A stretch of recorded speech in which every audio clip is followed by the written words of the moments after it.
నా జీవితం ఇక అయిపోయింది, సమస్తం కోల్పోయాను, ఇక ఇంతే నా బ్రతుకు అనుకుంటున్నావా? బాధపడుతున్నావా? నా ప్రియ సహోదరుడా, నా ప్రియ సహోదరి, ప్రభు అయిన యేసుక్రీస్తు నామములో నీకొక శుభవార్త. నిన్ను మరలా బాగుపరిచే పరమ కుమ్మరి మన యేసయ్య. ఉన్నపాటుగా నిన్ను నీవు దేవునికి సమర్పించుకో. యుక్తమైన మహిమగల పాత్రగా తప్పక ప్రభువు నిన్ను మార్చడం, నిన్ను నూతనపరచడం నువ్వు చూస్తావు.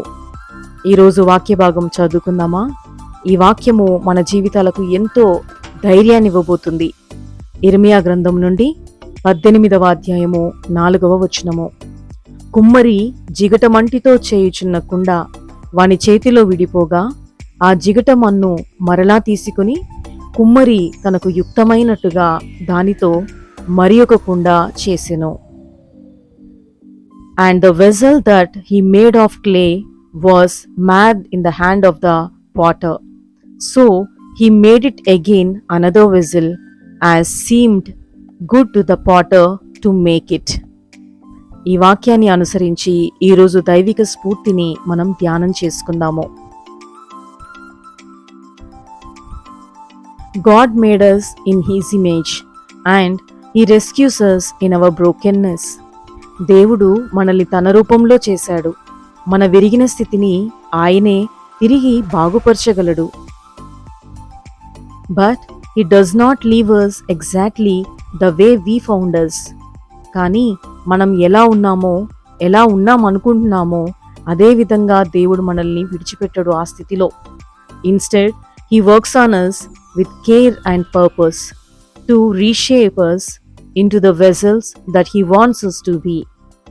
బదులుగా ఆయన ఎంతో శ్రద్ధగా మరియు గొప్ప ఉద్దేశంతో మనకై పనిచేస్తాడు. దేవుడు తాను కోరుకునే పాత్రలుగా మనలను రూపొందిస్తాడు.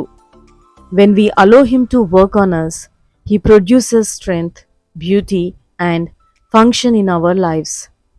ఎప్పుడైతే తన చిత్తానికి మనల్ని మనం దేవునికి అప్పగించుకుంటామో మన జీవితంలో ఆయన శక్తిని, సౌందర్యాన్ని మరియు గొప్ప కార్యాలను చూస్తాము. ప్రార్థన. Father God, you are the potter and I am the clay.